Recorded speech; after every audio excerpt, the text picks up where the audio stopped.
நீச்ச பங்கம் அடைகிறார். இதனால் வேலை மற்றும் தொழிலில் பெரிய மாற்றங்களை நீங்கள் சந்திப்பீர்கள். இந்த மாற்றம் உங்களுக்கு நன்மை அளிக்கக்கூடியதாகவும் லாபத்தை இரட்டிப்பாக்குவதாகவும் அமையும்.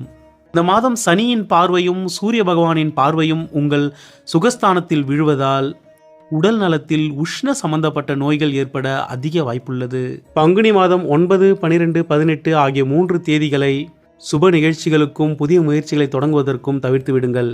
தற்பொழுது உங்கள் ராசி அதிபதி ராகு பகவானுடன் இணைந்து சதய நட்சத்திரத்தில் பயணித்துக் கொண்டிருக்கிறார். புத பகவான் மீன ராசிக்கு பெயர்ச்சியாகும் வரை அரசுக்கு புறம்பான எந்த ஒரு செயல்களிலும் ஈடுபடாதீர்கள். ராகு பகவான் உங்களுக்கு பிரம்மாண்ட ஆசைகளை காட்டி பின்னாளில் வாழ்வில் தவறான செயல்கள் செய்ததற்கு வருத்தப்பட வைத்து விடுவார். இந்த மாதம் தொழில் மற்றும் வேலை உங்களுக்கு சிறப்பாக உள்ளது. ஆனால் முதலீடு செய்ய இந்த மாதம் ஏற்ற மாதம் அல்ல. நூதன முறையில் நீங்கள் ஏமாற்றப்படக்கூடும். எனவே பண விஷயத்திலும் முதலீட்டு விஷயத்திலும் எச்சரிக்கையாக இருங்கள். இந்த மாதம் பரிகாரமாக புதன்கிழமை காலை புதன் ஓரையில் பெருமாளை தரிசனம் செய்து வாருங்கள். அது மட்டுமின்றி புதன்கிழமைகளில் உணவில் முழு பச்சை பயிரை ஊற வைத்து எடுத்துக்கொள்ளுங்கள். மிதுன ராசி நேயர்களே, இறைவனின் துணை என்றும் உங்களுக்கு இருக்கட்டும். நன்றி.